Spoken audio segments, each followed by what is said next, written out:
feel the sound. Good vibrations all around. Hey, now blue sky shining down. Lift your feet, don't touch the ground. Laugh it off, let the good times stay. Oh yeah, it's a blue sky day.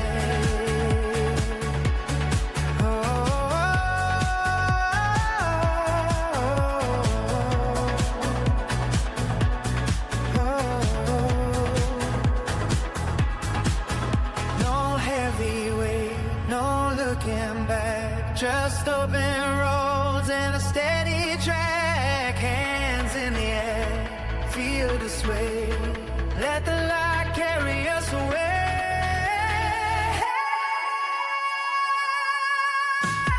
Hey, now blue sky shining down. Spin around, let the music play loud. Every color's here to stay. Oh yeah, it's a blue sky day.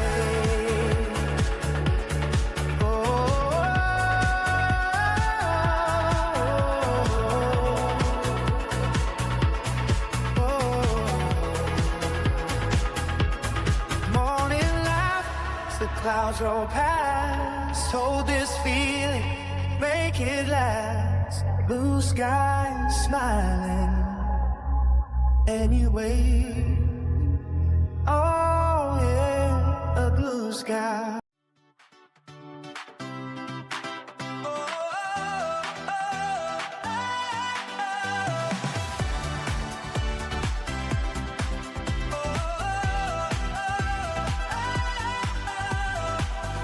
Wake up, sunlight tapping on the door.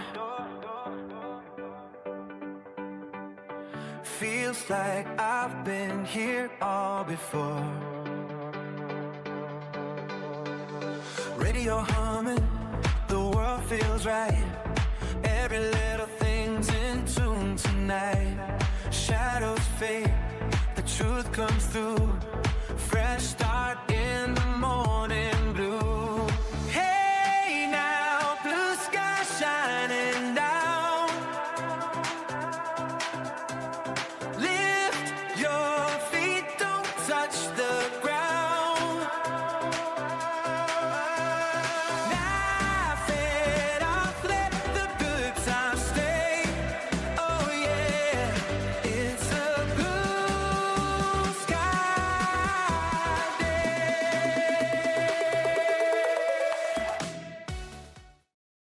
Woohoo! Hey, good morning. You're listening to Conservative Cat. I so do appreciate you tuning in. And I'm back. It feels like I haven't seen you in a very long time. I went up to Illinois, so some of my family, friends, my folks, we did Christmas on New Year's, so it was a little different this year. You guys know I recently moved to South Carolina. It is amazing there. One thing that I've noticed, and I'll just point this out, is South Carolina has amazing hospitality. And I know, I get it, the Southern hospitality thing is a thing, but I started really thinking about it and I was like, no, this can be directly correlated to policy. So in Illinois, y'all know that we have a $15 minimum wage. So in South Carolina, I started noticing that like a lot of people work in these lower entry jobs, or like, you know, McDonald's or Ingles, grocery stores, you know, gas stations. And I started to think to myself, wait a second. So there's all these people, and they're all diverse, by the way. Like you've got young kids, 16 years old, which I don't even see 16-year-olds working in Illinois. It's kind of funny. You have to have like all kinds of permits, even if you want to work on your family's farm. Say you're 12 years old, you're working on your family's farm, you have to disclose that to the state. So it's kind of ridiculous. Kids, you know, teens, you know, 16, 17, 18, like you can go work. I never see 16, 17, 18-year-olds working in Illinois, probably because of the policy. There's some policies out there that say that 16, 17-year-olds can't work, you know, more than like 6-hour shifts, or like outside of school hours, they can't work. And They can't work, 8-hour shifts on the weekends consecutively. So some bogus like that. I'm, kind of riffing here. I don't know the exact number, so don't come after me in the comment section. But there's a lot of regulation around teens working. But also there you see a lot of diversity, like African American, Black, Hispanic, Asian, elderly people working. And it's so staffed. I don't know about you, but every single time I go into like an Illinois shop, like whether it be a grocery store or a fast food joint, like I don't know. I every single time I go in, I don't see a ton of people. It's only like one or two. And even then, they're out back smoking pot or something. Maybe that's a reason why people are actually working in South Carolina, because there's no legalized marijuana there, and everybody's not high off their mind, and they actually want to be there, which is just fascinating to me. All of it's really fascinating to me. So the 15 minimum wage, $15 bare minimum wage is what you have to pay here in Illinois.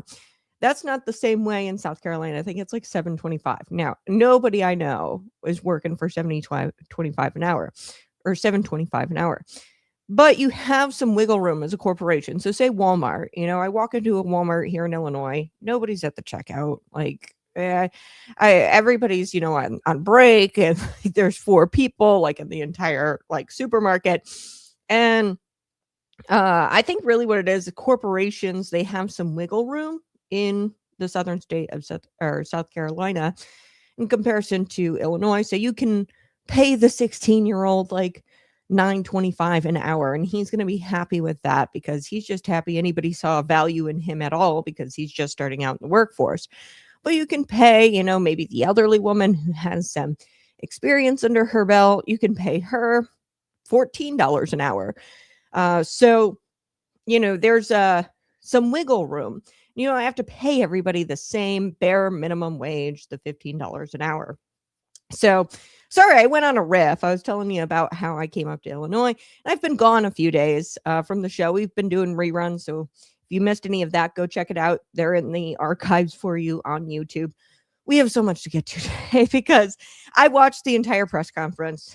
I believe it was a couple days ago with Trump, Rubio, the General Dan Kane, Dan Kane.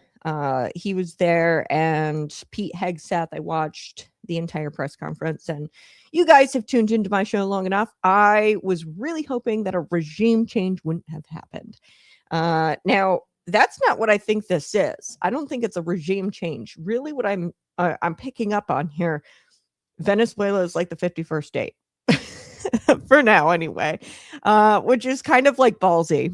This was all, if I could sum up what happened in Venezuela, ballsy, very ballsy. And it makes me nervous. I'm like itchy a little bit because I know that this isn't about oil. This isn't about drug trafficking. I mean, these are all secondary reasons as to why Donald Trump kind of took Venezuela, took their leader in the middle of the night in his PJs.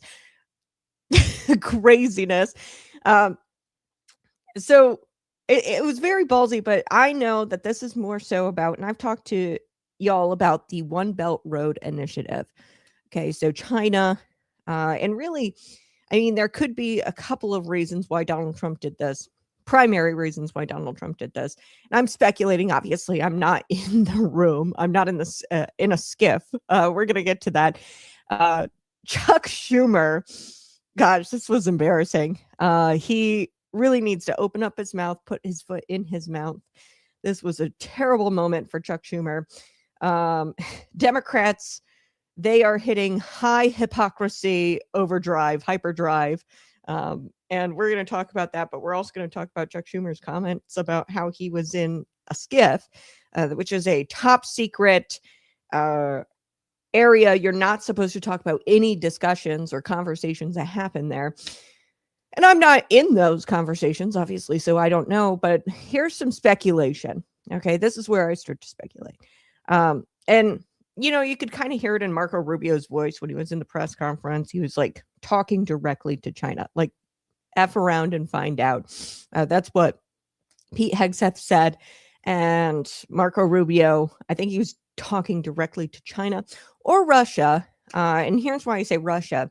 Donald Trump, at the very end of the press conference, he had a question about Russia and if he's happy with them right now. The Ukraine deal, we talked a lot about that last week.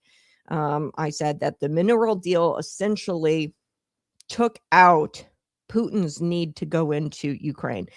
Now, what I'm not factoring in, what a lot of people don't factor in, is that Putin, and if you watch the Tucker Carlson podcast with Putin and Vladimir, you can see this. He is a prideful man. This is not really, I mean, he wanted the minerals. That's like the whole reason why he went in. Now we've got to deal with Ukraine, the United States, and they're essentially like a economic ally of ours. And any kind of movement is sort of an attack on the U.S. Because they're an economic ally of ours, and we have this really expansive mineral deal with where we buy the minerals.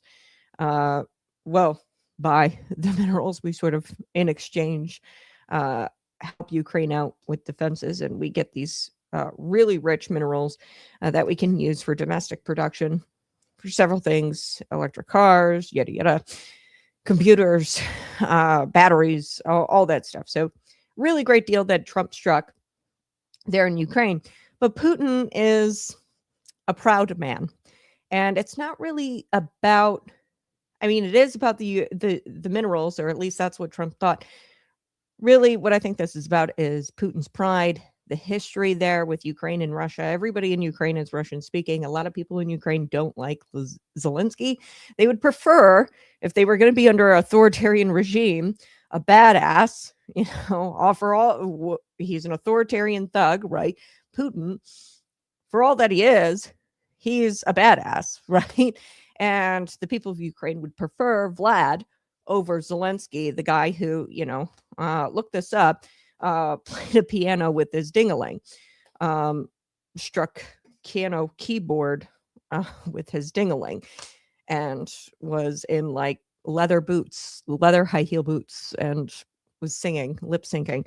And I'm serious, this is who Zelensky is. So it's more of a pride thing for Putin, and Trump is getting frustrated.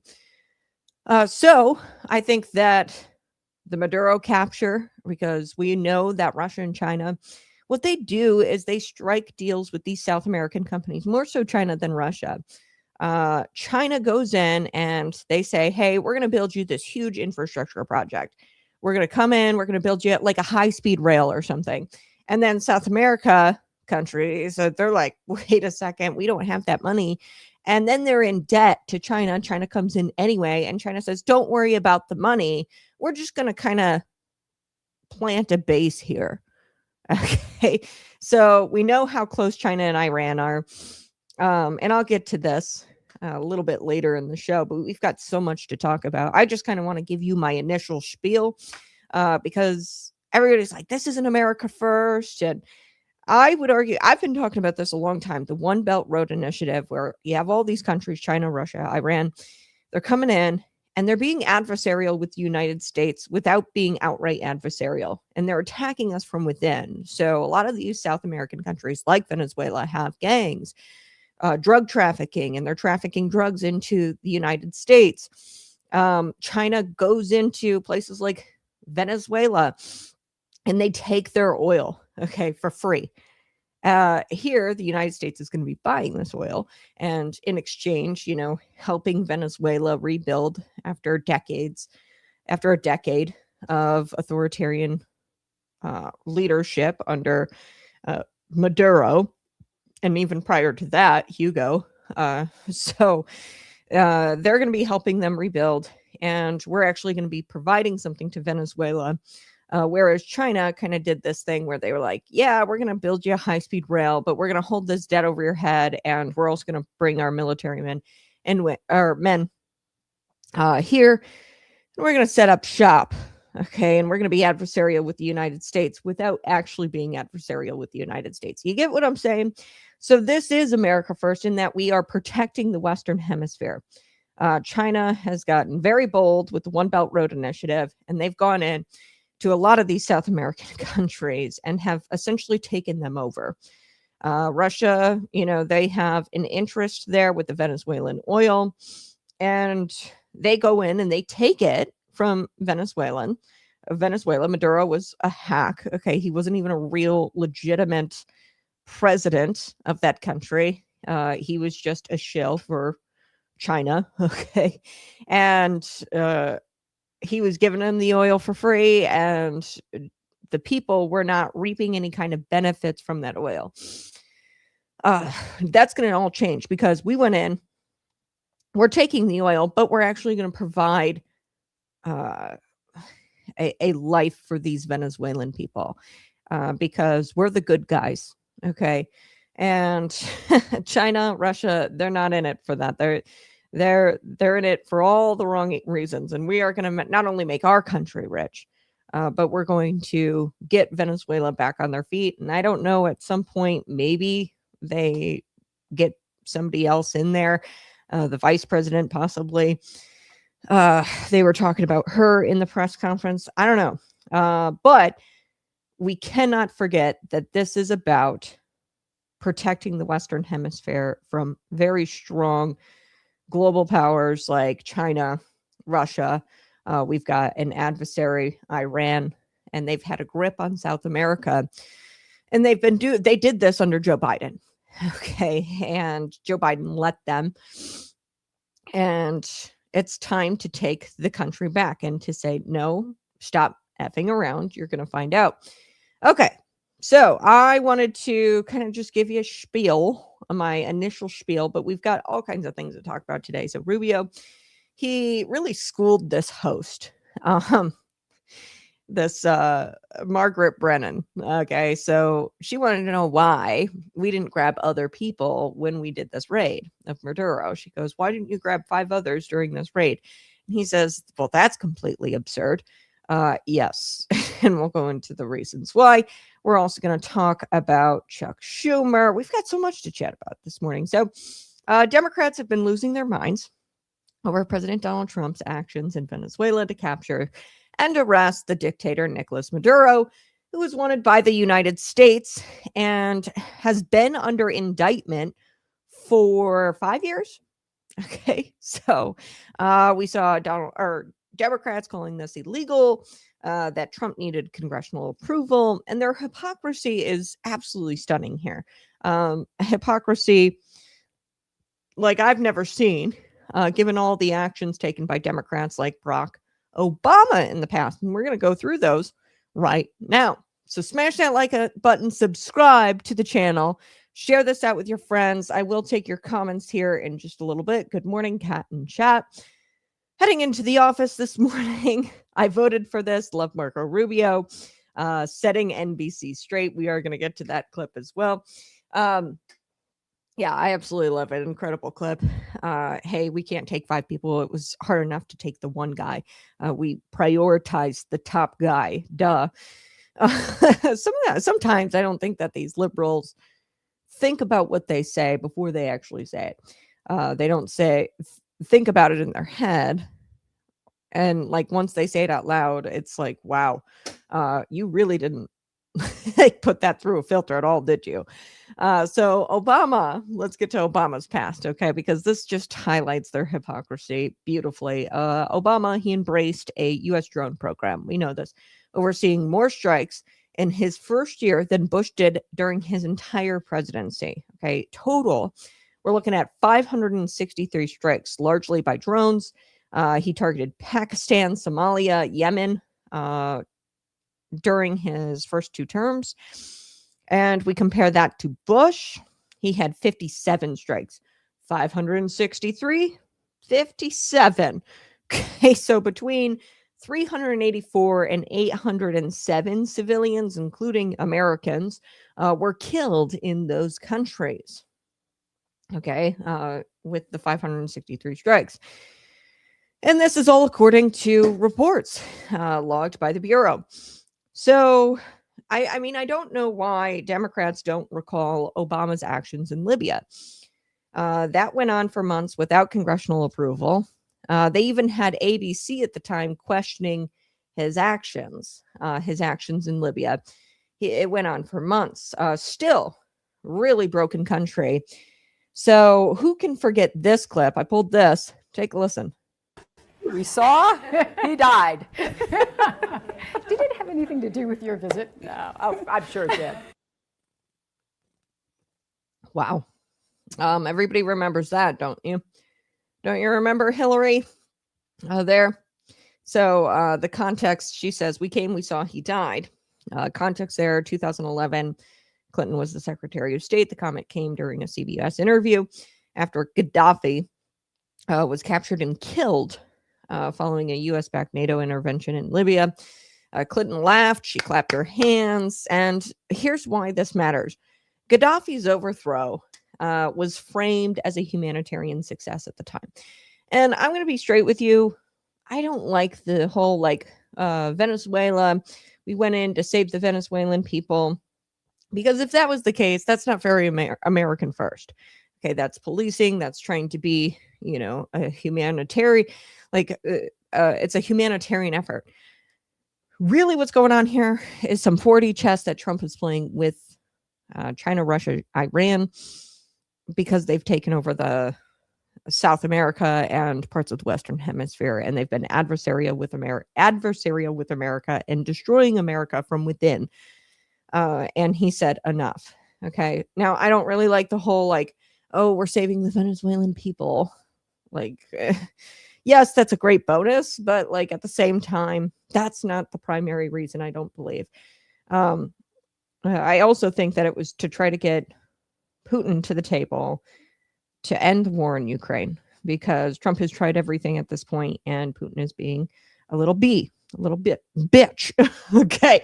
So, Libya, at this time in 2011, after the overthrow of Gaddafi, it was they completely collapsed into civil war, slave markets, terrorist safe havens.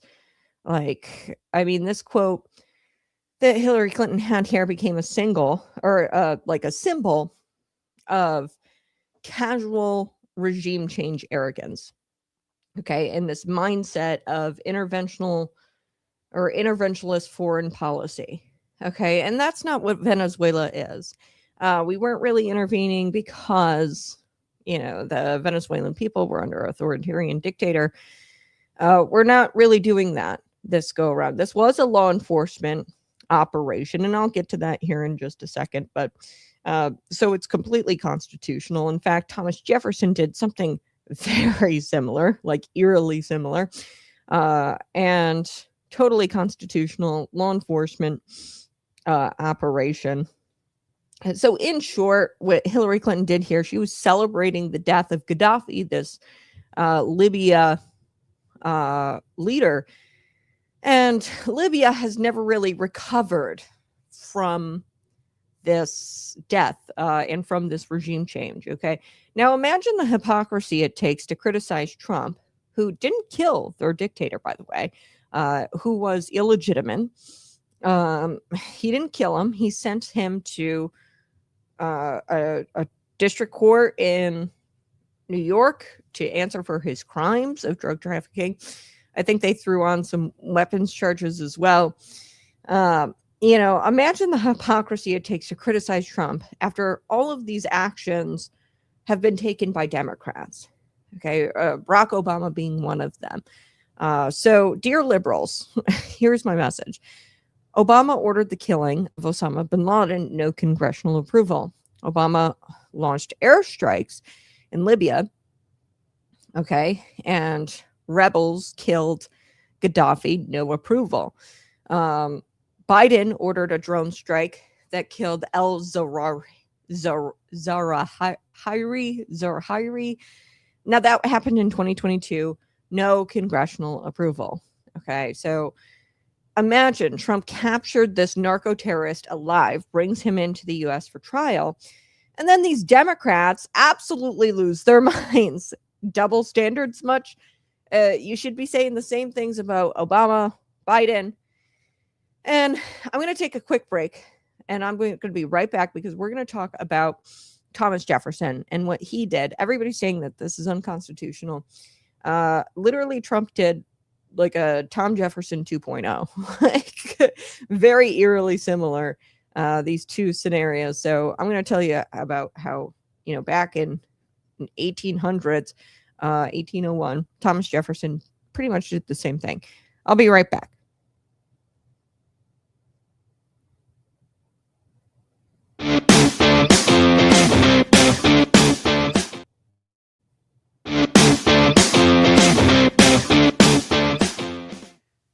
You ever tried to explain your faith to someone who doesn't get it?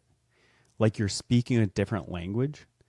Peter knew that tension. He told believers to live such good lives among the pagans that even if they accused them of doing wrong, they'd see their lives and end up glorifying God.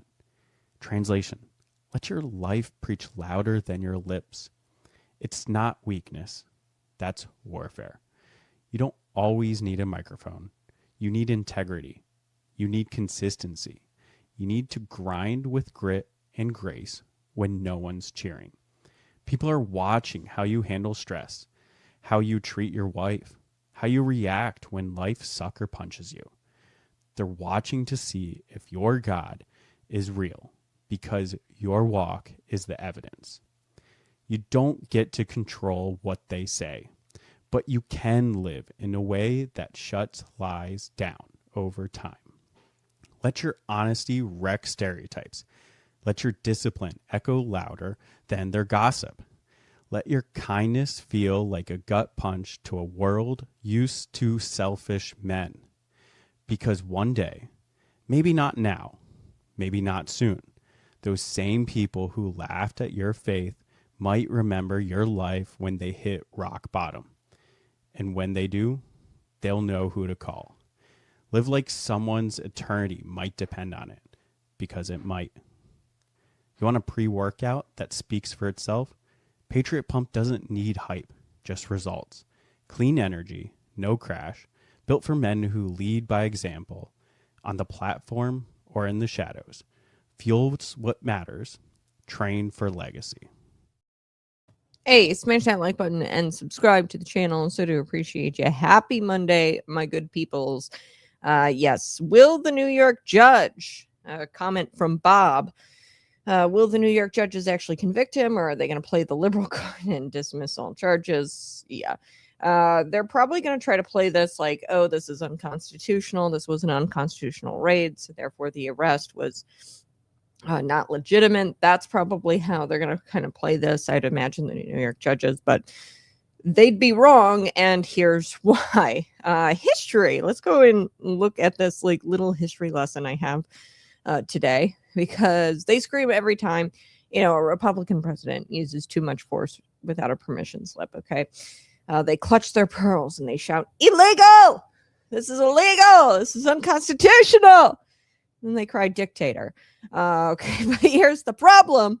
Thomas Jefferson actually did the same thing, a founding father. Okay, and this has been going on quite literally since, almost the founding of our country, 1801. Thomas Jefferson, he was not some war-hungry neocon like Lindsey Graham, who we will talk about a little bit later. He was on Air Force One with President Donald Trump.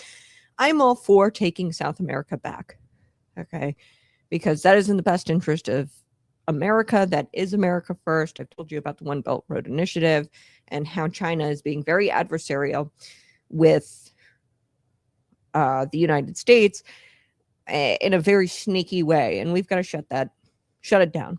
Okay.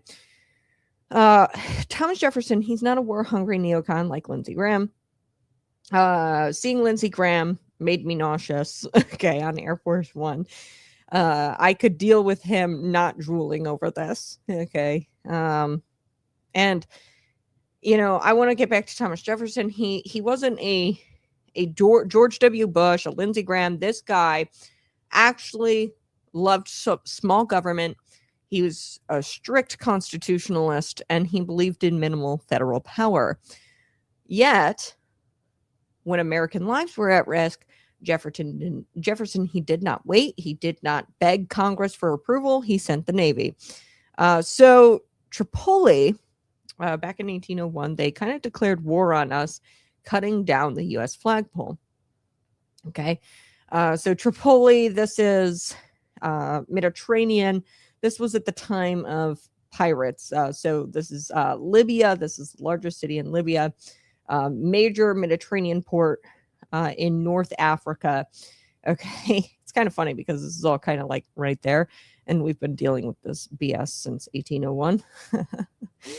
Back then it was the pirates. Okay. And we're going to talk about it. But they cut down the U.S. flagpole and they essentially declared war on us. So what did Jefferson do? Did he call Congress for a 6-month debate? Did he ask for a formal declaration of war? Absolutely not. Okay. What did Thomas Jefferson do?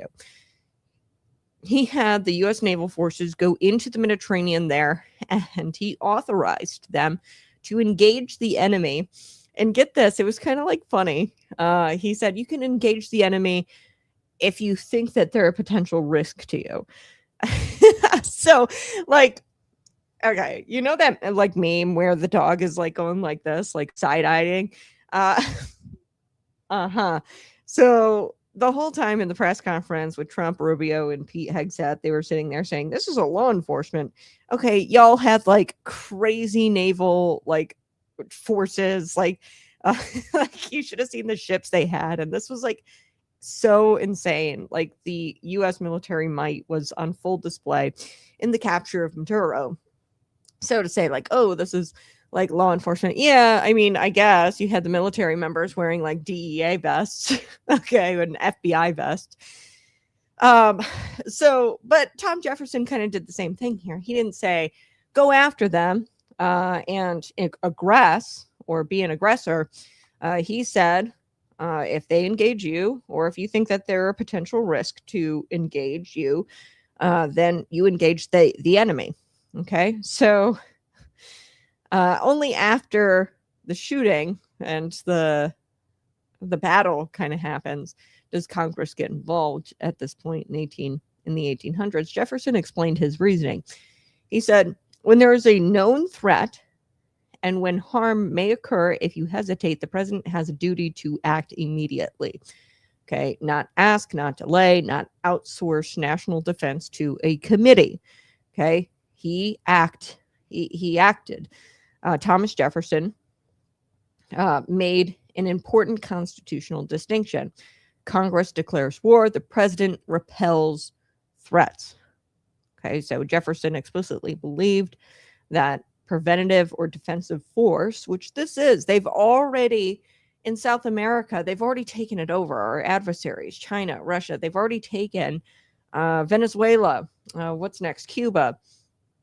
Okay, like pretty much the entire Western Hemisphere under Joe Biden was taken by China. Okay, and they do these debt deals where they come into these poor ass countries and they say, hey, you know, we'll do some infrastructure here, and they never really do it, or they kind of do it. And they're like, well, we can't really afford that, these poor countries. And then they're like, oh, well, you know, we'll just set up shop here until you can pay it back. And they'll never be able to pay it back, these crazy infrastructure bills. Okay. So anyway, Thomas Jefferson, he said, hey, preventative defensive force against pirates, terrorists, or foreign criminals, that does not require congressional approval. So Thomas Jefferson already talked about this. This should sound familiar because this is what's playing out today. When I saw Marco Rubio talking about this was a law enforcement mission, you know, I kind of rolled my eyes and chuckled a little bit because it was very reminiscent of Thomas Jefferson, where he didn't outright ignore Congress, but he did skirt them kind of creatively and intentionally. Thomas Jefferson didn't kick Congress out of the room, but he walked around them very carefully. Jefferson knew that the Constitution says that Congress declares war. Okay. But he never really asked for a declaration. Instead, he did something smarter. He sent U.S. ships overseas, armed, already supplied, authorized, ready to respond to potential risks. Okay. And he was very vague with that. Who's the potential risk here? These pirates. And he issued those orders. And he said, defend yourselves against potential threats. Now, that is a phrase that matters. Jefferson avoided the word war entirely. And this was not a formal escalation. This was not a formal declaration.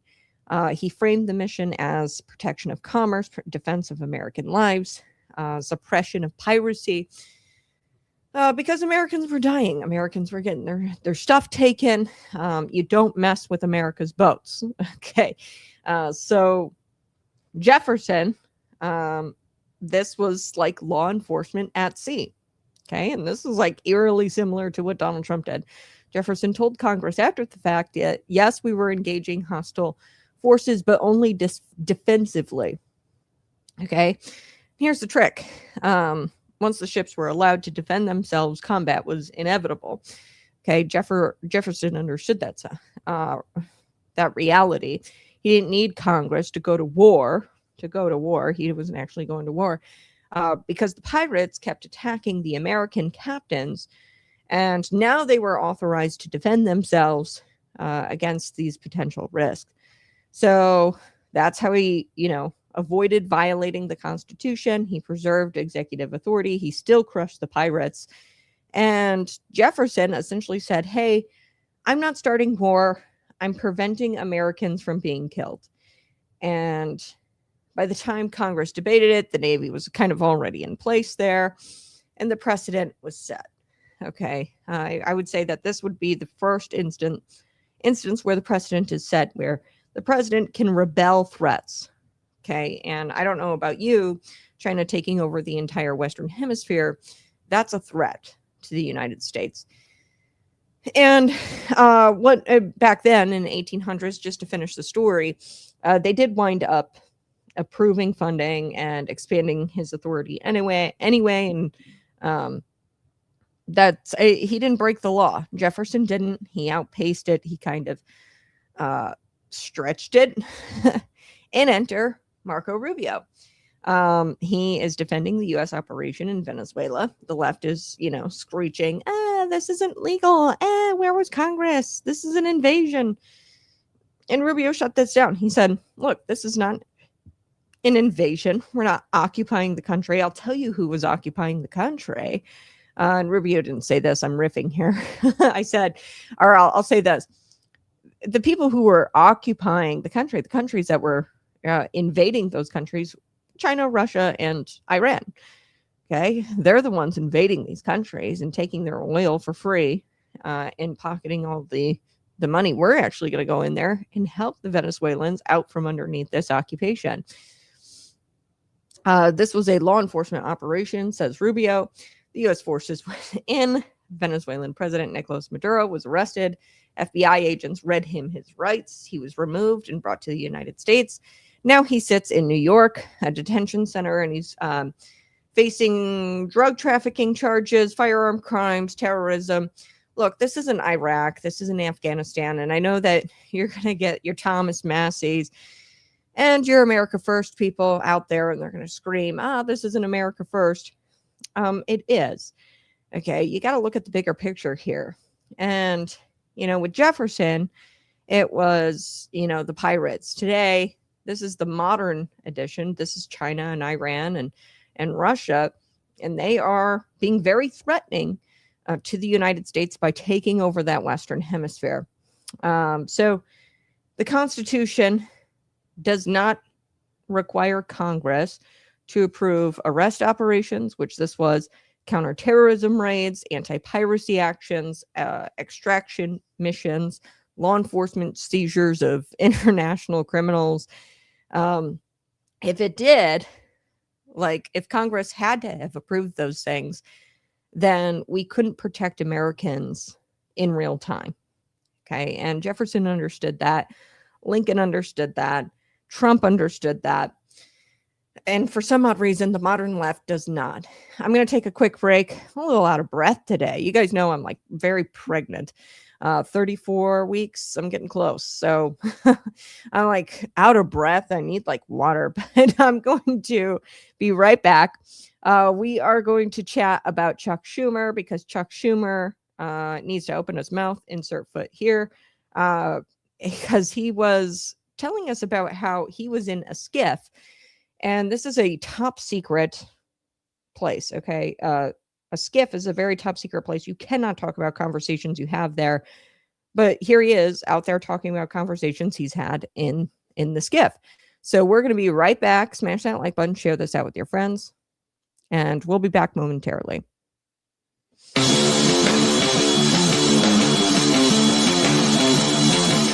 Welcome to Conservative Cat Clips, where we deal with the truth, not talking points. I'm your host, Kat, and today we're putting a spotlight on something the abortion industry wants to keep you in the dark about: abortion pills. What are they? How do they work? And how are they hurting women? Let's talk about the facts.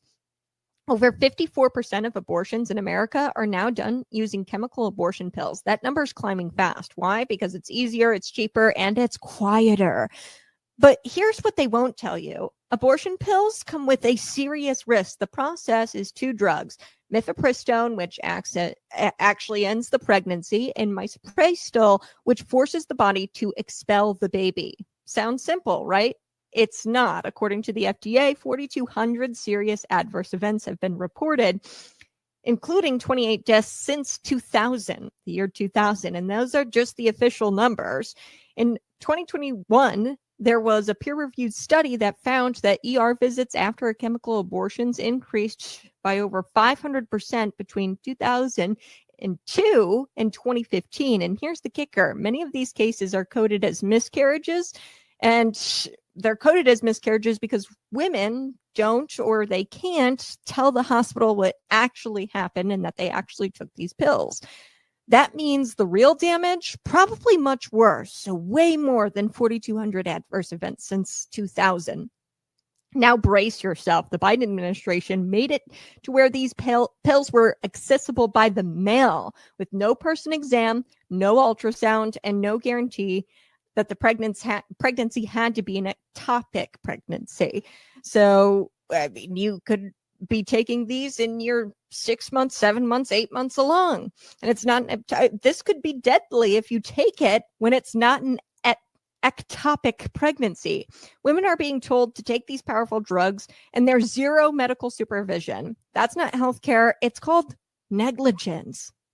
It's medical negligence. And we're seeing heartbreaking stories about all these women who are bleeding alone in dorm rooms, bathrooms, parking lots, or even in their own cars in the parking lot. Clinics like Planned Parenthood calls this empowerment and empowering, but tell me how it's empowering to hand a teenager a handful of pills and say, good luck. The emotional fallout is just as real, by the way. There's a physical risk, but there's an emotional risk as well. Women reported feeling abandoned, traumatized, and even haunted by what they've done, especially when they see the tiny, tiny body of their baby passing and passing that. It's traumatizing, and nobody tells them that they're going to see the tiny baby in the pamphlet. So here's the truth, the plain and simple truth. Abortion pills are not safe. They're not kind, and they're not empowering. They actually hurt women, and they silence their pain by taking these chemical abortion pills, and they protect an industry by keeping the abortion in the dark. And it doesn't do anything to protect the individual at all. I'm Kat, and this has been Conservative Clips, Cat Clips, reminding you that real healthcare, it doesn't kill people, and real healthcare means empowering women and supporting women, not selling them lies in a bottle. Stay alert, stay bold, and always choose light. This has been Conservative Cat Clips.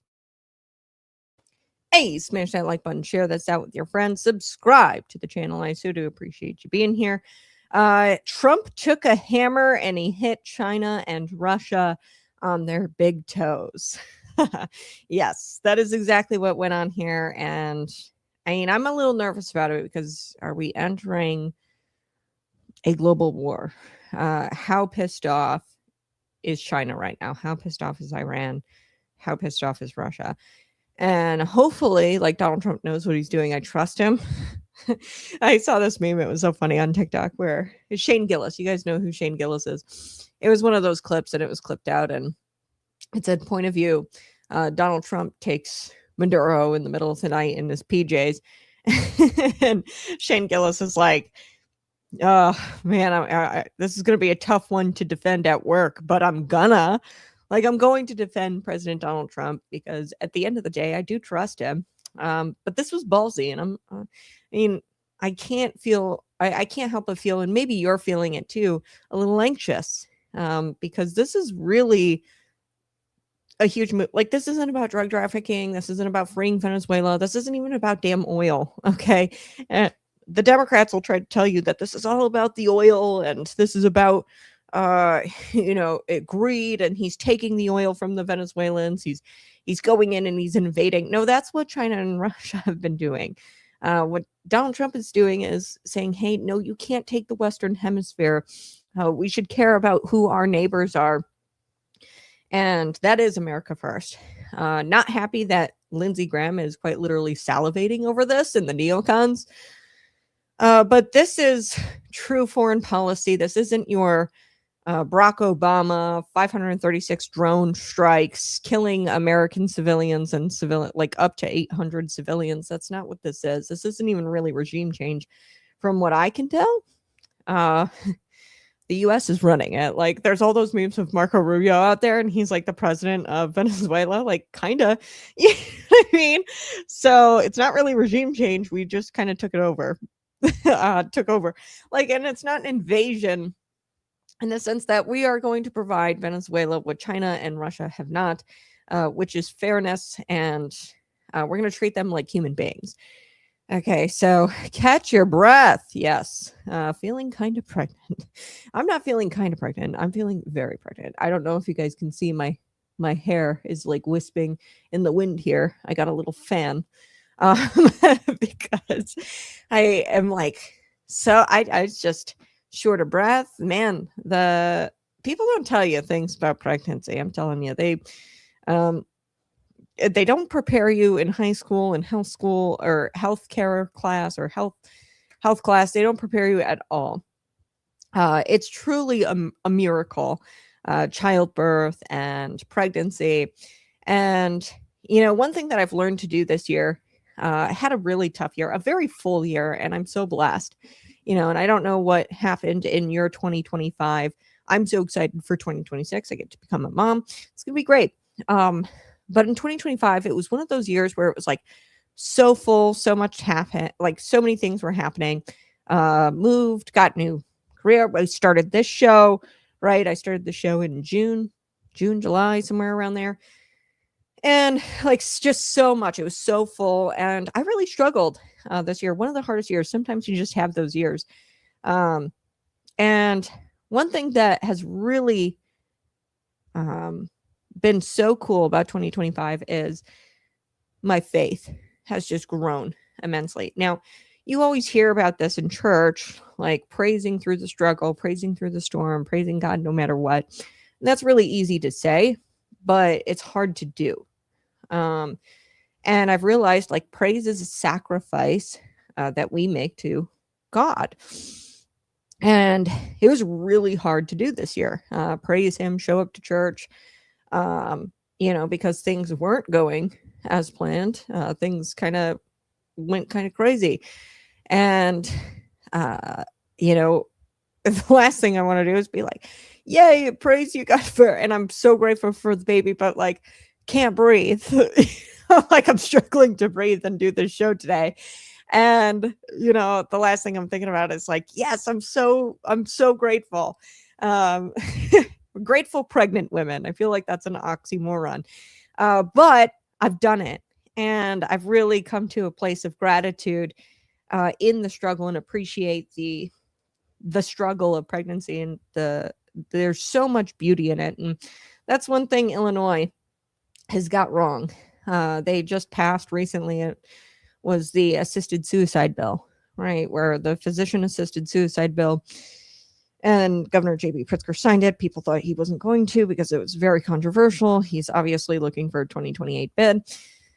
And it's like this, like, I know people suffer like extreme illness, physical ailments, cancer, and it's really hard to watch.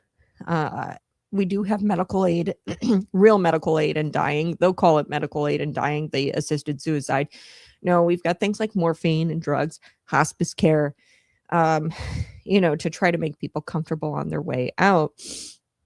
But to take away suffering, and for humans to take away suffering, it really is sad, because suffering is so beautiful. Like, look at what Jesus did on the cross. Like, not like everybody watches, I don't know if you've watched The Passion of Christ, but you watch it and you're like, wow, this is really, really sad.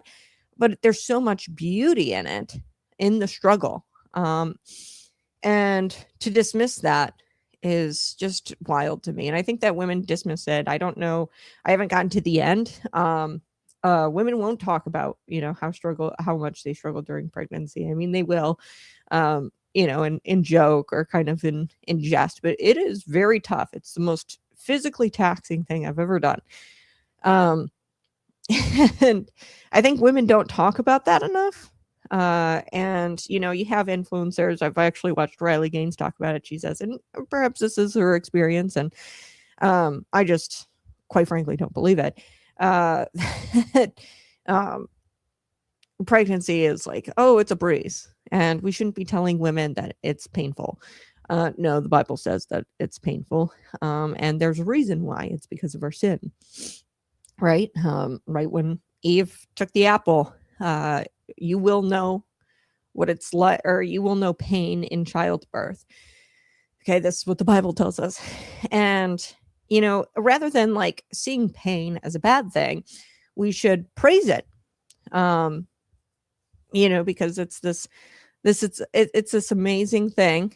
Jesus went through it on the cross, ultimately for our eternity. Women go through it for life, to create life. And I think that it's really shameful that you've got women out there, dismissing this as like not painful. And it's just naive. And really it fuels the abortionist argument. I think, you're not being truthful. And the truth is that it is painful. But the message shouldn't be, let's lie about it. Women have a tendency to lie. And that comes because they're the smaller, weaker sex. And I mean that like quite literally, physically. But they are smaller and weaker, and they lie in order to avoid confrontation. I know I'm going on a tangent. I promise I'll get back. But what we've done is we've lied about it, and we don't tell women, no, you have to embrace the suck. And we don't want to tell women that because of their gentle femininity. No, embrace the suck, do it, and brush off, get up, brush it off, walk it off. And, I don't know why that's such a bad thing to say. Embrace the suck, right? Or praise through the pain is a better way to phrase it, I guess. And we don't want to tell women that. Oh no, we can't possibly tell women that. No, you need to praise through the pain, and thank God, truly thank God, and have true gratitude in your heart for struggle, because without it we wouldn't even have eternity. Jesus Christ, he died the most painful death anybody could, in order for us to have eternity. So anyway, that's my tangent. Christ died for people that hated him, for the people that hated him. Exactly. Actually, that's John, what is it? Chapter 1, the word became flesh, and he actually died for people who wouldn't receive him. That was actually my message yesterday in church. Yeah, he was willing. So unlike Greek gods, and you have to remember where Jesus was and what he was thrown into, this culture of Greek gods. Greek gods would punish you, and they would cause suffering because they were angry with you, and they were jealous of you. And, Greek mythology is very fascinating and not real, but mythology. But a lot of these Greek gods would come down and they would cause pain and struggle because they were mad at you, and out of anger. God caused pain and struggling against himself, Jesus, through his one and only begotten Son. The begotten is a very important word there. Begotten, he's eternal. The word was with God in the beginning, and the word became flesh. Jesus, the word is Jesus. But it differs from Greek mythology completely, Christianity, and any other story. Very never, actually, outside of Christianity, where God takes on suffering himself in order to give us the greatest gift, which is eternity. Usually the pain and suffering is caused out of like anger or jealousy, because you've angered the gods. So yeah, let's get back to the show, shall we? I went on a riff. Did not mean to do that. Let's talk about Chuck Schumer. Chuck Schumer, he really needs to insert his foot in his mouth. Schumer said, and I quote, "I was in a skiff on 3 different occasions as recently as December of this year, or of 2025. And I asked this administration, are you pursuing regime change? Are you taking military action against Venezuela, Venezuelan territory?" And they assured me that they were not pursuing those things. Clearly, they are not being straight with the American people, which I think is really kind of funny, because I'm pretty sure Donald Trump, like on Truth Social, had like said, like, "I'm coming for you, Maduro." Like, I don't know. Trump has been pretty straightforward with the American people on what he's been going to do, and I've been saying for the past, I don't know, a couple months that I really hope regime change doesn't happen. And this isn't what I would say is a traditional regime change. They did it beautifully. Now the struggle is that we're going to be there, but the oil kind of makes it fine to me. Like, there's so much oil there, it's insane. Now it's not refined oil because the infrastructure doesn't exist there, and China and Russia, they're the ones who had a stronghold on the infrastructure that could refine it. So we're going in and we're taking it and we're selling it back to the people who went in there and tried to take it for free. China, Russia, and Iran. But it's not going to really cost us too much to be there, because there's a ton of oil. I think I was reading like $4 trillion if we're there for like a year or a couple of years is what we could see coming to America. That's not even like what Venezuela is going to get out of the deal. But Chuck Schumer saying this, like, whoa, Chuck, you really shouldn't have said that out loud. You're talking about what was said in a skiff. So skiff, if you guys don't know, is a sensitive compartmented information facility. So this is a facility where sensitive information is shared. Okay. And in plain English, like, this is a highly secured room, top secret intelligence as discussed and stored here. And Chuck, you wonder why you weren't told, man? Okay. Like, this was an incredibly important operation. I mean, to do it without any kind of casualties is insane. And, you know, they pulled this off. I mean, this had to be close to the vest. Okay.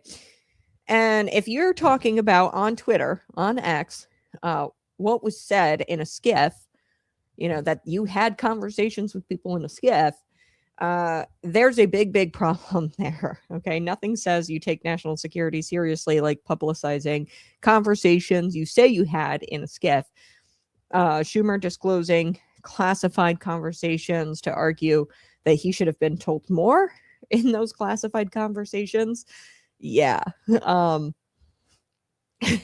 I should have been told more about this very classified conversation. Although I'm the type of guy that goes out on X and tells people that I have these types of conversations in a skiff.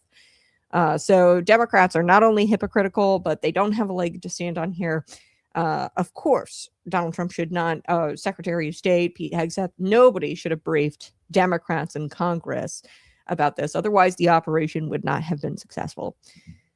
Okay, the legacy media, they have been viscerally angry over President Donald Trump and the United States daring to conduct a successful law enforcement operation, resulting in their arrest of Nicolas Maduro and his wife, Celia Flores. So they have been very, very angry. So naturally, Margaret Brennan, CBS Face the Nation, she wanted to know why they hadn't made more arrests. So this is fast.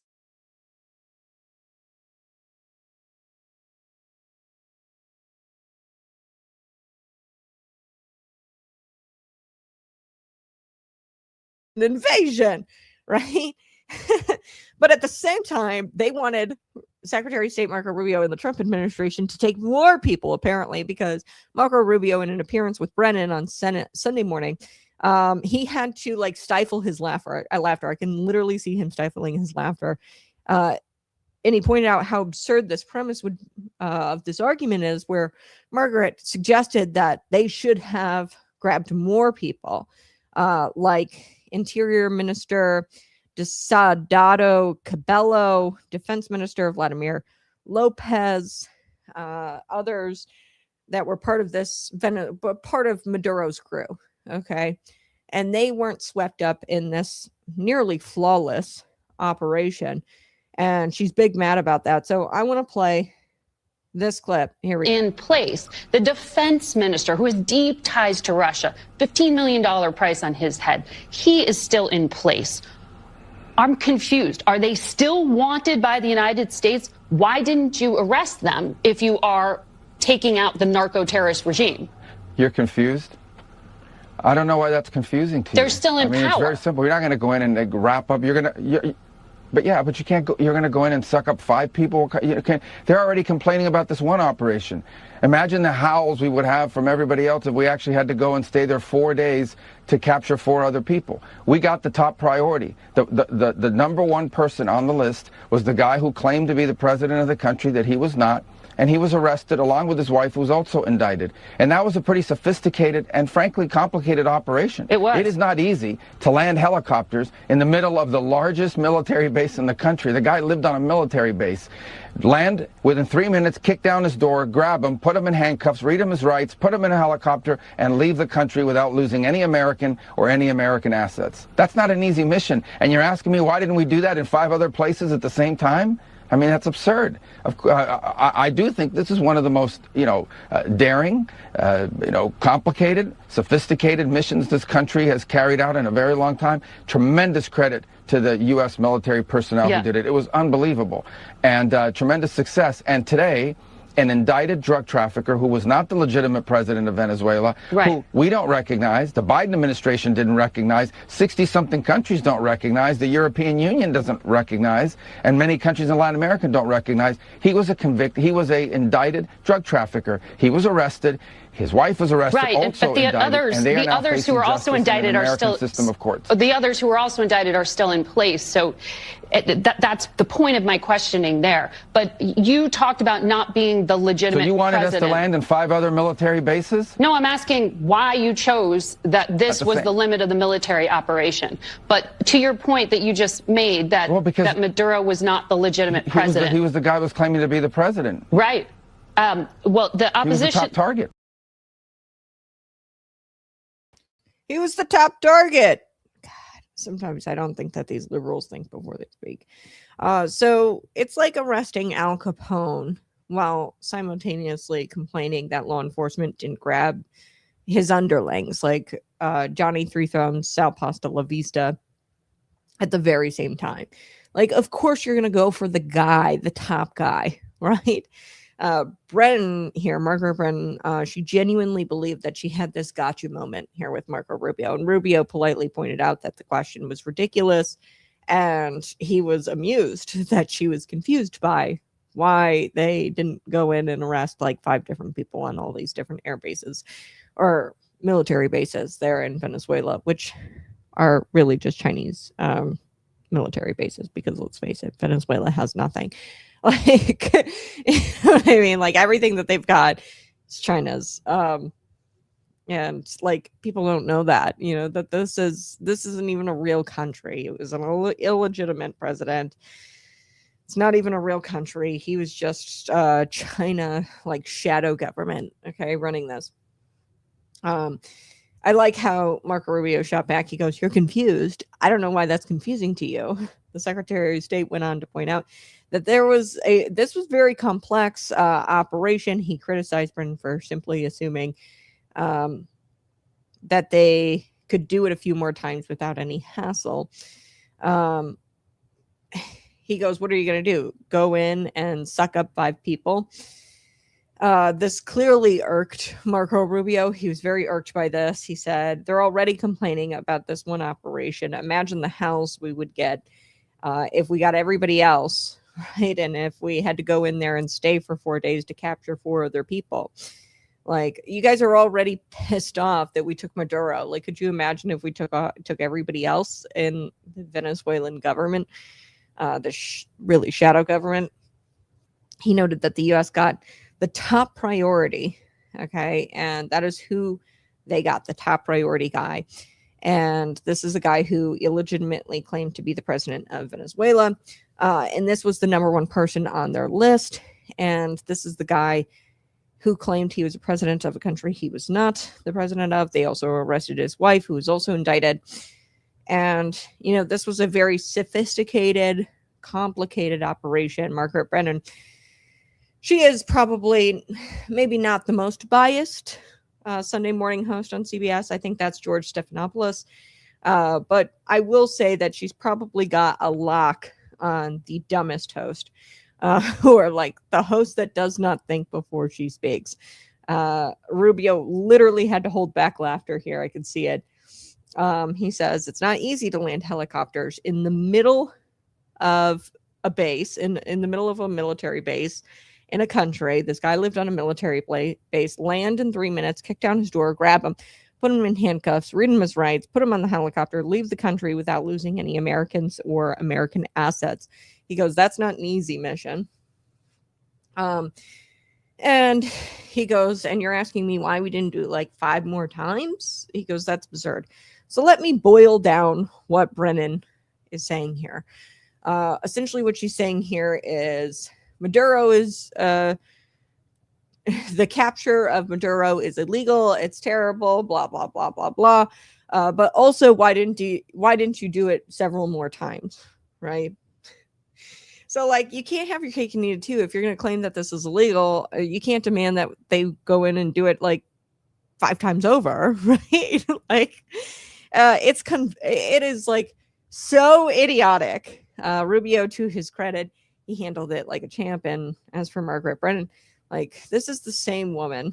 And I kid you not, I'm going to play a clip of this just because I think it's hilarious. She had Secretary Rubio on not that long ago, and she said that Hitler rose to power because he weaponized free speech. What? Yes, seriously, take a listen to this. I got to play this because this is just too rich. He was standing in a country where free speech was weaponized to conduct a genocide. And he met with the head of a political party that has far-right views and some historic ties to extreme groups. The context of that was changing the tone of it. And you know that the censorship was specifically about the right. No, I have to disagree with you. Free speech was not used to conduct a genocide. The genocide was conducted by an authoritarian Nazi regime that happened to also be genocidal because they hated Jews and they hated minorities and they hated those that they had a list of people they hated, but primarily the Jews. There was no free speech in Nazi Germany. There was none. There was also no opposition in Nazi Germany. They were a sole and only party that governed that country. So that's not an accurate reflection of history. Yup. Yeah, I don't know about y'all, but I remember, Hitler was not too kind to those who were expressing freedom of speech. And he goes, "I have to correct you on history there. He didn't weaponize free speech." Insanity. So, update, Maduro and his wife, they were indicted on all kinds of charges. Southern District of New York. Actually, they're expected to make a court appearance today, as early as today. So let me get to this part of this, the show. I want to talk about South America being taken over by China, Russia, and Iran. Okay, and really that is the reason why we went in, is because he said enough's enough. You're going to F around, you're going to find out. Donald Trump's administration carried out this military operation on Saturday that resulted in the arrest of puppet president and dictator Nicolas Maduro. And the media has been working overtime on narratives, particularly the ones that are Trump's starting a war.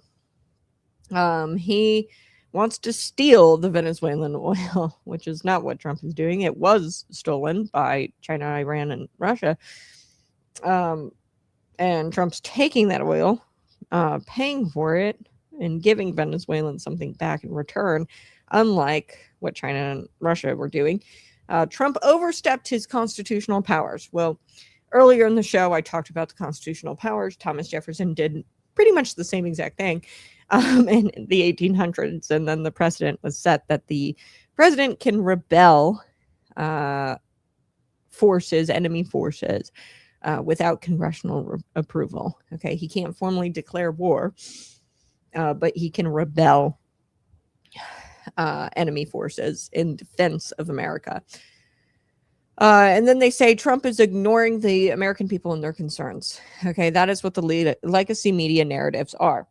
Now, the difference with these narratives in comparison to, under the Biden regime, when censorship was a thing, okay, these narratives aren't sticking. Why? Because censorship isn't a thing, and there's this new rise in independent journalism and new media. Okay, and we have flooded the zone, and we have talked about what's actually going on here, and that the country's citizens, Venezuelan citizens, they are extremely ecstatic about this.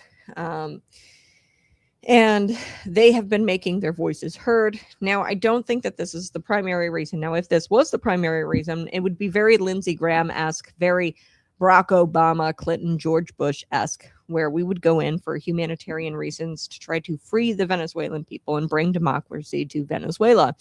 That is not what happened here. They did have democracy, but you had an illegitimate president who came in and declared himself the president. Okay, so we weren't going there to, provide humanitarian help or try to get them to be a democratic country, or have a democratic process. We weren't going in and trying to change up the way they do government in Venezuela. That was not the primary reason. Okay, but Venezuelan nationals, they understand better than anyone why President Donald Trump's military captured Maduro. And, they understand that, their nation needed it, the capture of Maduro, but our nation needed it as well. And here's what one Venezuelan national articulated so succinctly. And I'm going to read you his message because it's quite beautiful. He says, quote, "This is a message for my American friends watching the news today in English. There is a serious inaccuracy of coverage. Venezuela is not undergoing regime change. Venezuela already has a democratically elected president, Armando Gonzalez. He is the president. Nicolas Maduro is not the president. He never was. He stole the last election and led a criminal organization linked to terrorism and drug trafficking."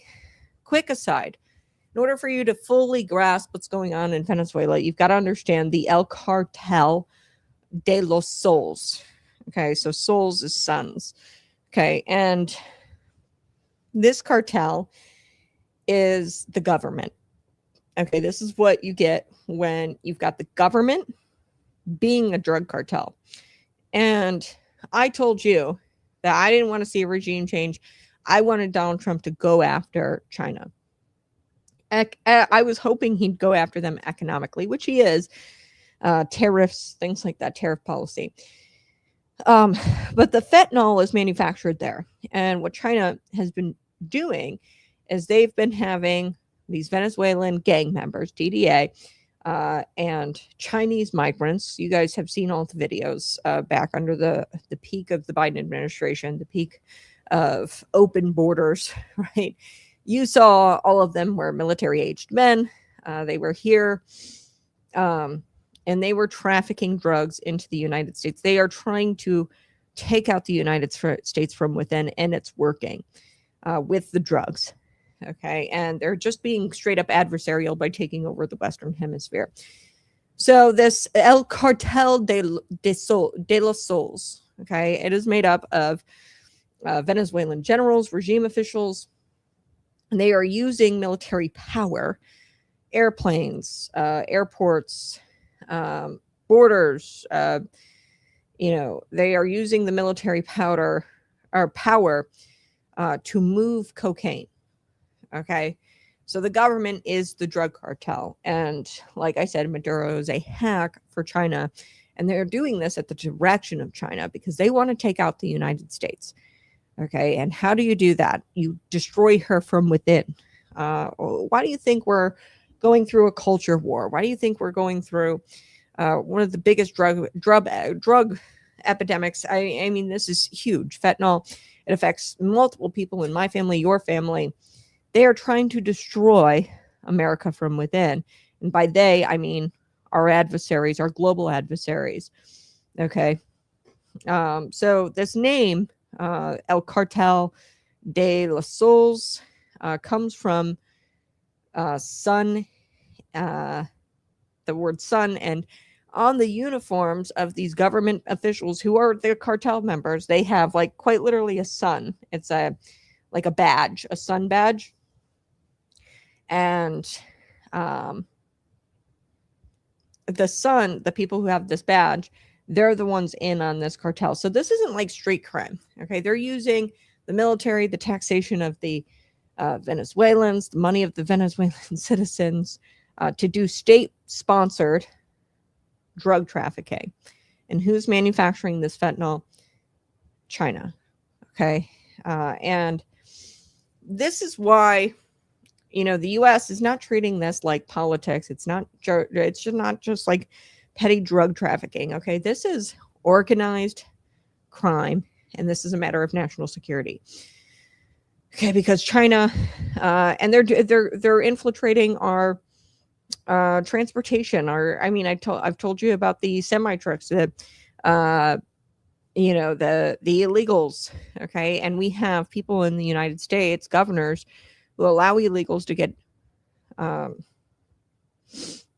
CDLs, commercial driver's licenses, and this is a huge supply chain issue. Like if you control the shipment within the U.S. Via our trucks, this is a national security issue. So it's been getting bad. It was really bad under the Biden administration, and now Trump is trying to correct it.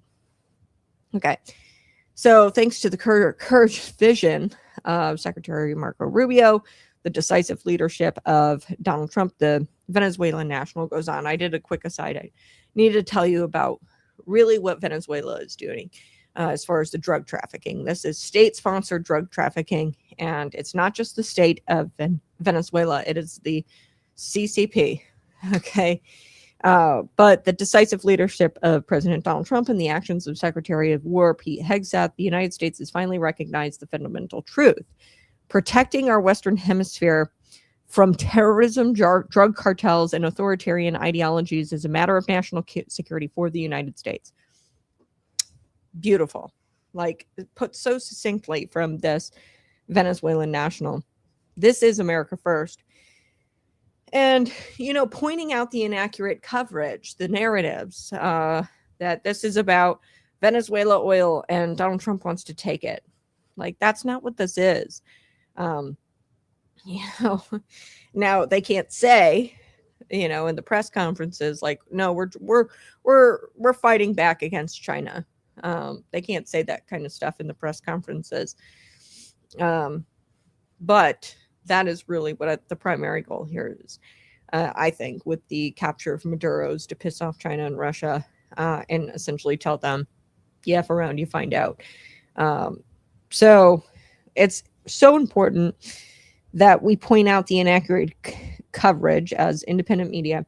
Me here, the Conservative Cat Show, subscribe, because this is not just a fluke or a bug within legacy media. This is the feature of legacy media. They do this stuff all of the time. And this Venezuelan young man is basically saying, like, in your face to all the Democrat politicians crying that we don't have any business in Venezuela.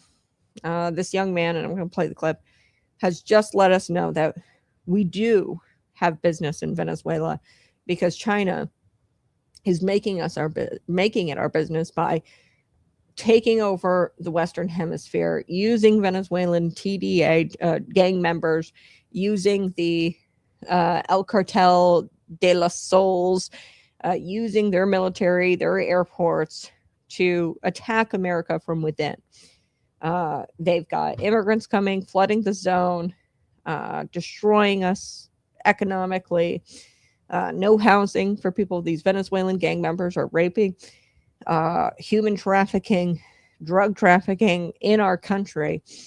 And this young man said, hey, the United States does have an interest in this. Okay. It's not only a matter of security for his nation, Venezuela, but it's a matter of national security for the United States. Let's take a listen to this clip. Here we go. This is a message for my American friends watching the news today in English. There is a serious inaccuracy in the coverage. Venezuela is not undergoing a regime change. Venezuela already has a democratically elected president, Edmundo González. He is the president. Nicolás Maduro is not the president. He never was. He stole the last election and led a criminal organization linked to terrorism and drug trafficking, El Cartel de los Soles. And today, thanks to the vision and courage of the Secretary of State, Marco Rubio, the decisive leadership of the President Donald Trump, and the actions of Secretary of War, Pete Hegseth, the United States has finally recognized a fundamental truth. Protecting our hemisphere from terrorism, drug cartels, and authoritarian ideologies is a matter of national security for the United States.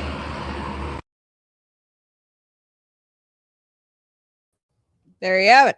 Smash that like button, subscribe to the channel right now. Yeah, and this has always been the case, okay? Our elected leaders, up to this point, have chosen to push it all aside for their own ends. So a lot of our members of Congress are bought out by China. I mean, look at Governor J.B. Pritzker. Okay, he allowed Goshen to come. Goshen is a CCP-backed company. They make electric vehicles to come here on federal or on state tax credits. So it was like $530 something million in tax credits. And then that also happened under the Biden administration. And they got federal tax credits, which are approved by Congress. Okay, so our elected leaders in Congress are not America first. A lot of them are bought out by these foreign countries. Okay, Israel, Iran, China. Okay, so, and this has been decades long. Okay, and frankly, the useless war on drugs is a testament to this.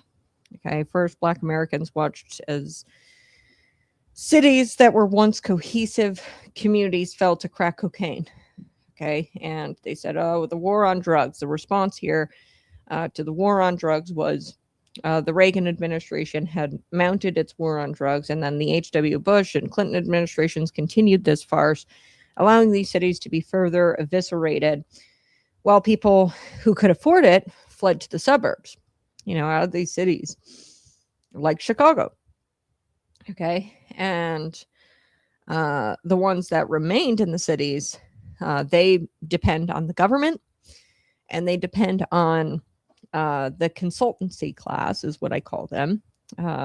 So they depend on NGOs. So here in Illinois, the best way I could kind of show you this would be through the Peacekeepers Initiative. Okay, so this is through some sort of NGO. They call it a criminal intervention program. Okay, and at a state level, you've got hey, let's not lock criminals up, but let's try to consult them. Let's try to, through this Peacekeepers Initiative, get ex-cons reformed and out there pretty much playing social worker with the current criminals, okay, with the current drug traffickers. Okay, and it's a total mess. We're paying like ex-cons $200 a day to go play social worker in a yellow vest, and they're winding up like out on the streets beating people up. Okay, and they're not protecting anybody. So like it's all fake and gay, if I could put it that way, these NGOs. Okay, so that's kind of what it's evolved into, this war on drugs, is NGOs. And these NGOs, they provide like methadone. So instead of getting people off drugs, they put them on a brand new drug called methadone. And then they go to these clinics and get the methadone, and they get it for free from the government to try to get them off the drugs, off the heroin, the dope, the crack cocaine. They just give them a different drug to get addicted to, but it never works because they're chasing a high that's not, high enough. And then they go back to drugs because they're still addicted. So it's really sad. Like everybody's attempts at this war on drugs and getting the drug epidemic under control, they have been, quite frankly, shit. And I don't like to cuss or use that word, but the attempts to combat crime and drugs, it's all been a farce. Okay, Clinton, he upped the ante with his so-called war on crime, and what he did, he penalized Americans, which we shouldn't be well, we should, penalize Americans, but what he tried to do was impose harsh prison sentences on low-level drug offenders in America, and that's not what the big fish is. The big fish are these Venezuelans who are trafficking on behalf of our adversaries, our global adversaries like Russia, China, trafficking Iran, these drugs into America in order to destroy America from within. Okay, because they're not fighting us with military action because come on, it's America, right? We would kick their asses. So what they're trying to do is destroy her from within. And Clinton, he was a dummy, and he was like, well, let's like prosecute all these like people using like a little bit of marijuana. Okay. And, he did harsh prison sentences on low-level drug offenders while creating a corporate prison complex, the corporate prison complex that we see today. Clinton, George W. Bush, Obama, Biden, they took jobs away from the United States. Globalism, destroying rural America. Look at the Rust Belt. Illinois is in that. No manufacturing. Okay, the town of Lincoln, which I used to live, it was like a town of 30,000 people. There was a bottle factory, a few other manufacturing plants. There's one left in Lincoln, and it's gone from a town of 30,000 people to 10,000 people. Okay, and that's insanity. Like within a decade, right? Under the Clinton, Bush, Obama, Biden presidencies, you saw globalism and manufacturing. We don't make anything here anymore, and that destroys suburban and rural America. And this in turn has opened the door for meth and fentanyl and addiction. When there's no jobs, no purpose, people turn to addiction. And I saw it really prevalently in Lincoln, Illinois. And I'm sure you see it in your hometown in Illinois, where everybody's on fentanyl. Everybody's either doing meth. That's kind of the drug of the South. And it's because they don't have a purpose, and they're taking America out from within. And a lot of these people like Obama, Biden, Pritzker, they're not interested in Americans. They are interested in the advancement of China, Iran. They're bought out by these foreign adversaries of ours. And, fentanyl addiction, it is ravaging, I would say, the heartland, so the Midwest particularly. So Biden opened the gates to the southern border and herded in criminals, brought criminals in, who would keep the drug trafficking and the human trafficking trade flowing. And then these NGOs paid, refugees. So a lot of these NGOs, they're staffed with people who, will go out and do the Democrats' bidding to get them elected again. So those could be refugees, immigrants, Somalians, and people will go out and get out the vote for Democrats, and then they're rewarded with taxpayer money through jobs with these NGOs. And they have contributed to America's complete destruction, these NGOs, because we're taking taxpayer money, we're paying them to do absolutely nothing that corrects the drug trafficking or drug crisis. Look at what happened in Minnesota. We paid all these NGOs, and they're not even doing the daycare, right, to take care of the children, which we're paying them to do with taxpayer dollars, and they're not actually doing it. They're empty. So same thing with the NGOs. And there's been so many attempts to correct the drug crisis here in the United States, but really you have to go after the big fish. And that's what Trump did. American citizens and citizens in foreign countries have suffered under violence, healthcare crises, and they've watched their daughters disappear while leaders play diplomacy and put on stern faces and wag their fingers for the cameras, but they profit on the back end. They profited on the back end. So, you've got Venezuela suffering because you've got China and Iran and Russia. They're coming in, they're taking over, they're setting up camp. The Venezuela's in debt. And they say, well, we're going to set up camp here. Oh, and by the way, we're going to force your government to go traffic drugs into the United States because we want to attack America from within. God forbid we, have the cojones or the balls to do it with our military, because we know the American military would put us on our asses. So we're going to do this little thing where we attack America from within. We're going to buy all of their politicians. Israel, Iran, everybody does this. And they put on a good face for the cameras. They wag their fingers. They're saying, well, war on drugs, blah, blah, blah. But in quiet and on the back end, the members of Congress, our governors, they love this stuff. They love that foreign countries are being adversarial with us, using other countries by proxy like Venezuela to get closer to us geographically, to take us out. Okay, they love this stuff because they're getting paid to do it. And we've got human trafficking, drugs going on here in the United States. And we're looking around and we're like, we don't recognize this America. I'll tell you how that happened. Is China, Russia, Iran,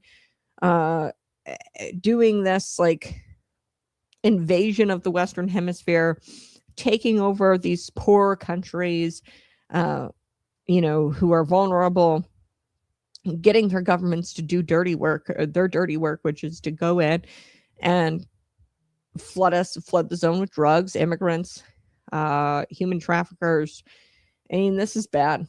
And the American presidents up to this point and their secretaries of state have wholesale sold our nation, our national sovereignty for money, prestige, cozy relationships with China and Iran.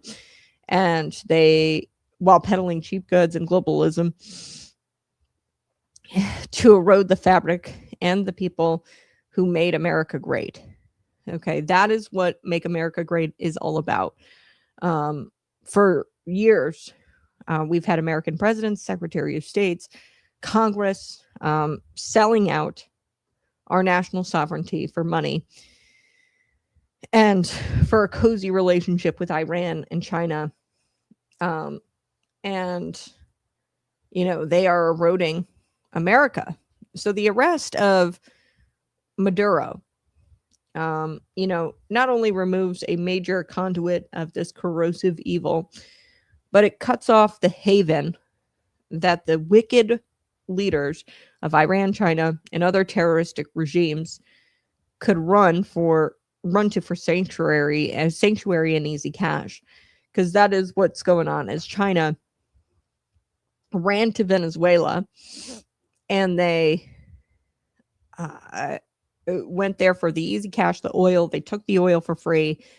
They ran to Venezuela, and they are using Venezuela to get closer to the United States to take us out. And they're using their government, Maduro, to traffic drugs into this country and take us out from within.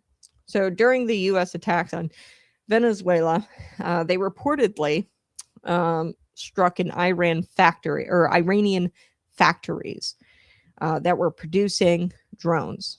So I'm not exactly sure how true this is, but apparently there have been some factories that were producing these drones there in Venezuela that they had struck as well.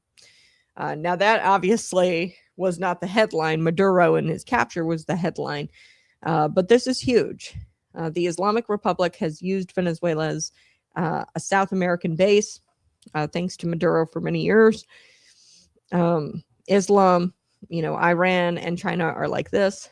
Venezuela has also been used as money laundering playground for the regime, the Islamic regime, with hundreds of millions, if not billions of dollars being laundered through the capital of Iran, Caracas, I think is what it's called. Yeah.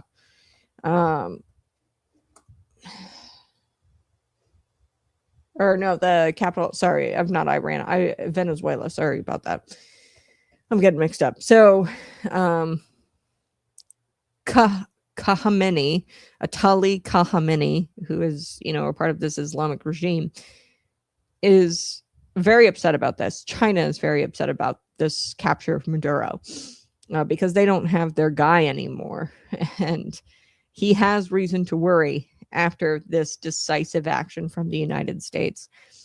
So I'm going to take a quick break. We're going to be right back. Smash that like button, share this out with your friends, and subscribe to the channel.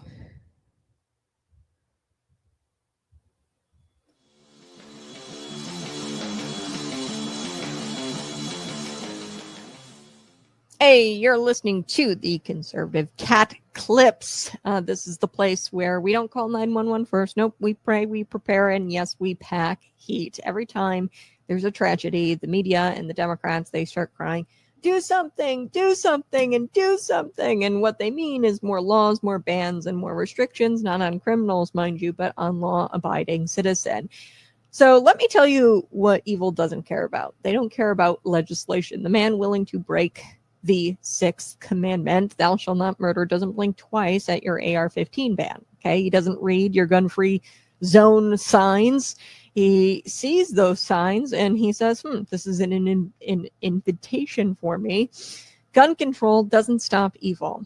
It disarms good people. The founding fathers didn't give us the Second Amendment so we could go hunting. They gave us the Second Amendment to protect ourselves against tyrants, both foreign and domestic. And newsflash, tyrants don't tend to announce themselves.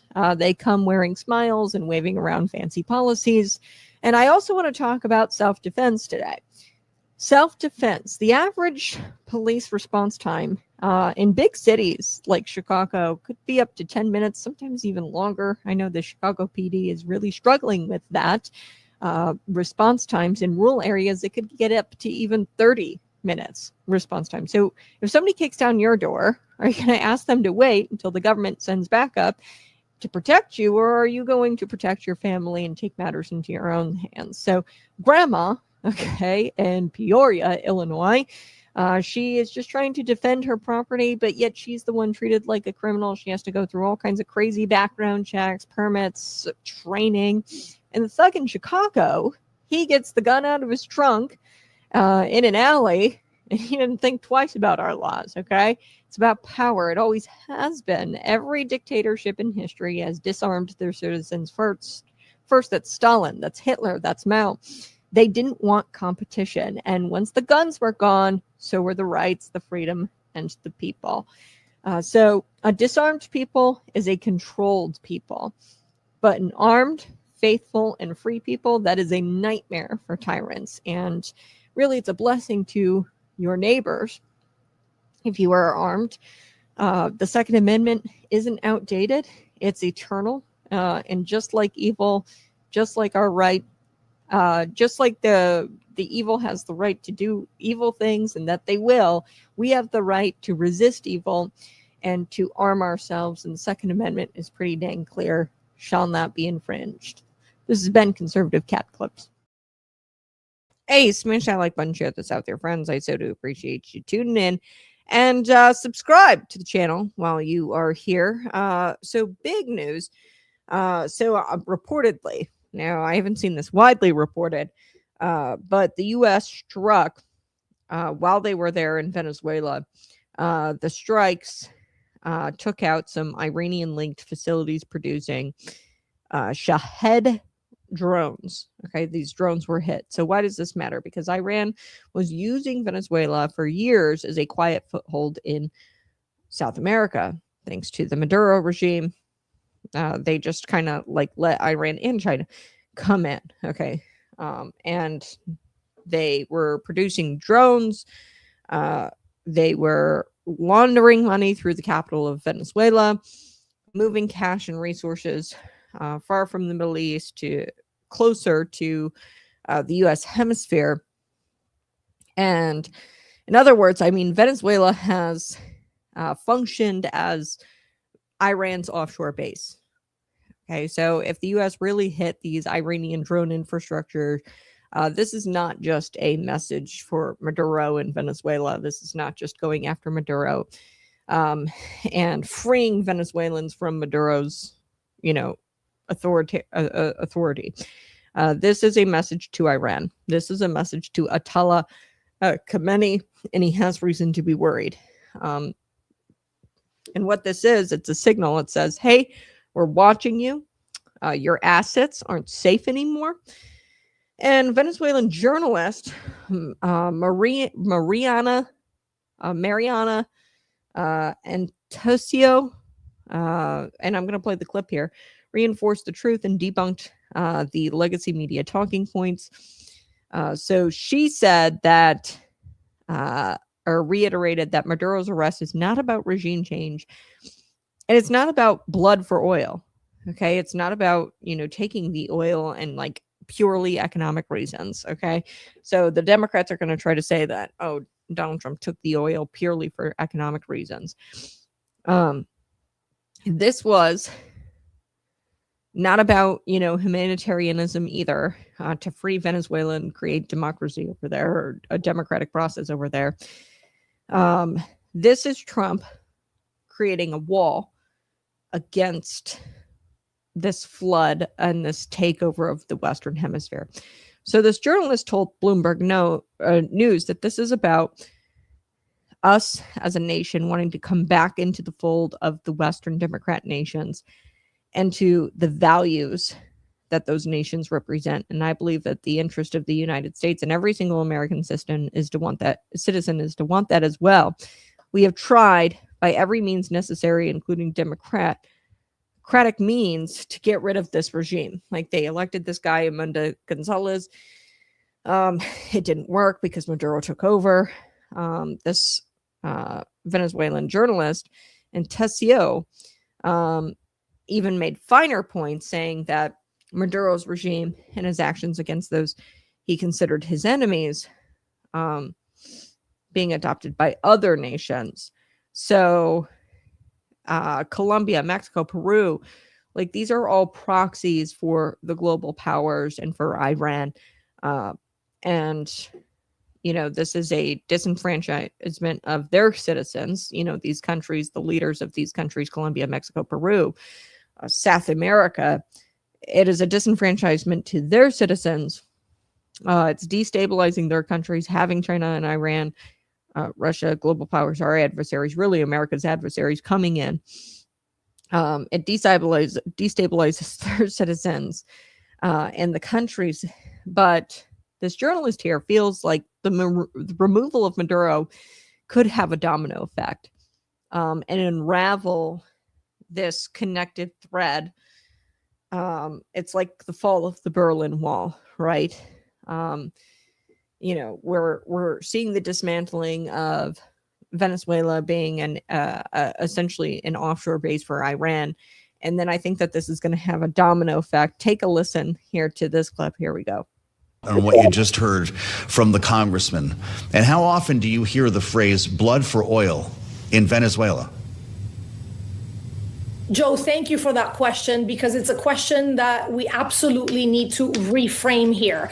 And I am certain that every Venezuelan will support what I'm about to say. This is not blood for oil, and this is not about regime change. We voted these people out legitimately last year. We voted for Maria Corina Machado and her running mate Edmundo González Urrutia, and Nicolas Maduro stole the election, didn't have proof for it, so he's essentially a dictator. For 25 years, he has been torturing, imprisoning people, leading to the largest refugee crisis practically in the world, definitely in our hemisphere. 8 million Venezuelans have left, which has provoked refugee crisis and immigration crises all over the Americas, including in the United States.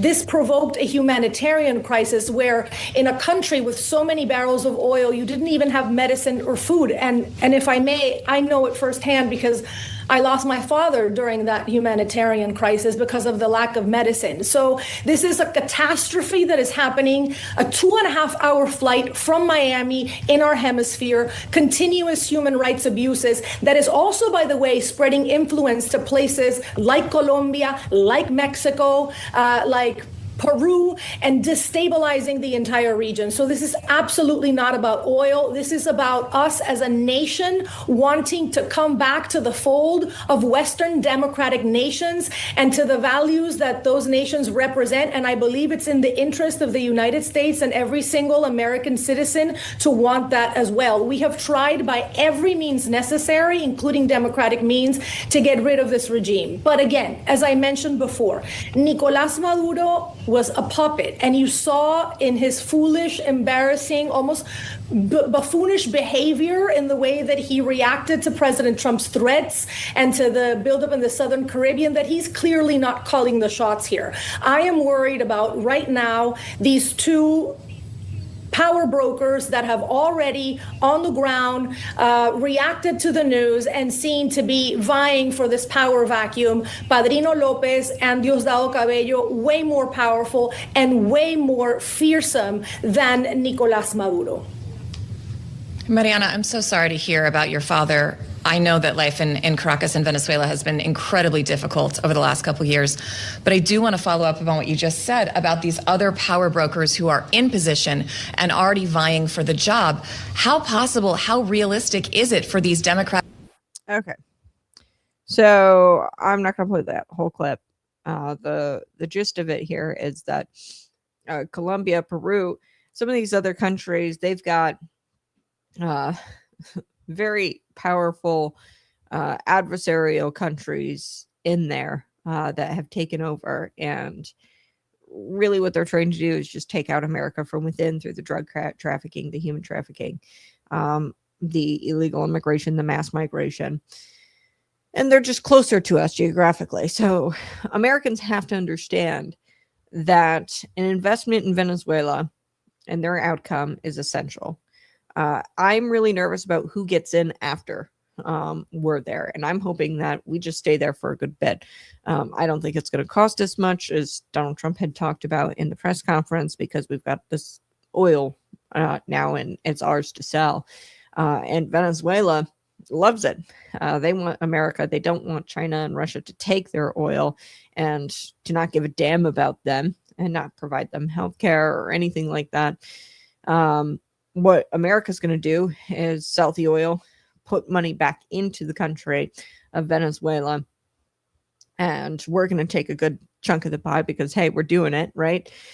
But we have to invest in Venezuela because it's our backyard. And we have to maintain and strengthen American sovereignty and our national security by ensuring that the Western Hemisphere is not taken over by Iran, China, Russia. So what ultimately hangs in the balance here is that if the Venezuelan people do well, if they benefit, the American people will benefit. And if Venezuela falls into this power vacuum where China and Russia can just kind of come in again, or Iran can come in and set up military bases, like, they're going to be destroyed. And in the end, America's going to be destroyed because they're going to be eroded from within through the Venezuela drug boats. And we've already seen it happening.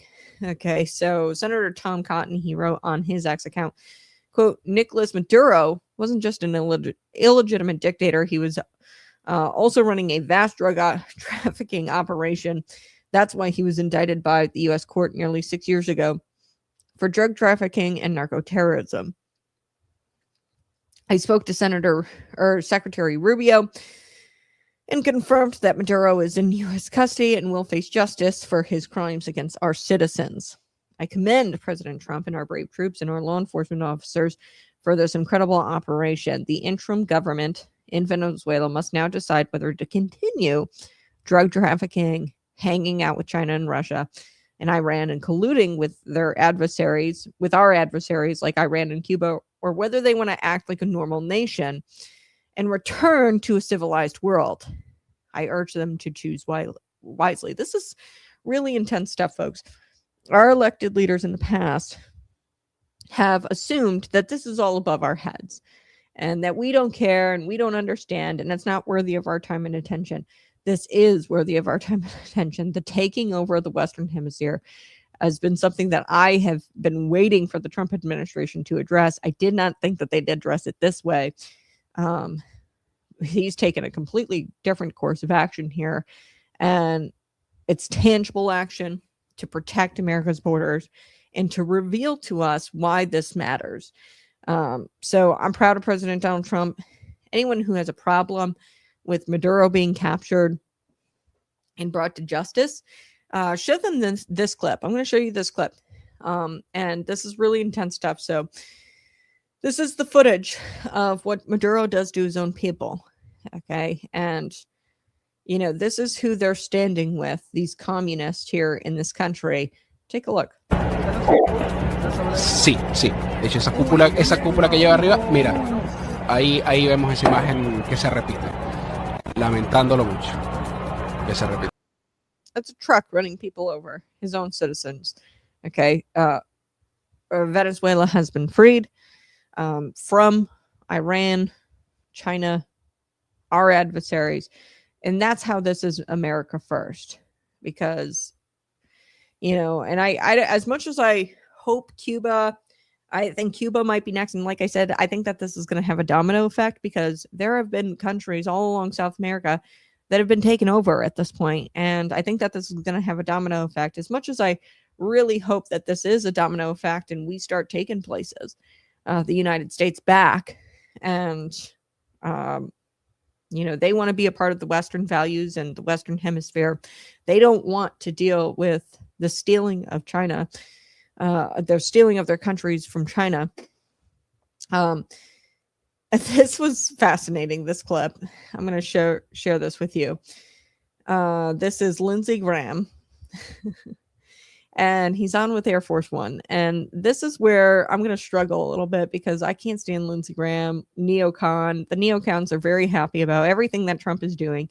But they're excited about it for all the wrong reasons. Okay. Like I said, Donald Trump is doing something very different than what Clinton, Bush, H.W. Bush, Clinton administration, George W. Bush, Biden, Obama has done in the past. The war on drugs, the war on crime, even Reagan, right? His war on drugs was a complete farce, and it was continued through all of these other administrations. Donald Trump is going after the big fish.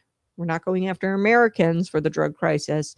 We're going after the people who are causing the drug crisis and destroying America from within. Now, I will say, Lindsey Graham is very, very happy now.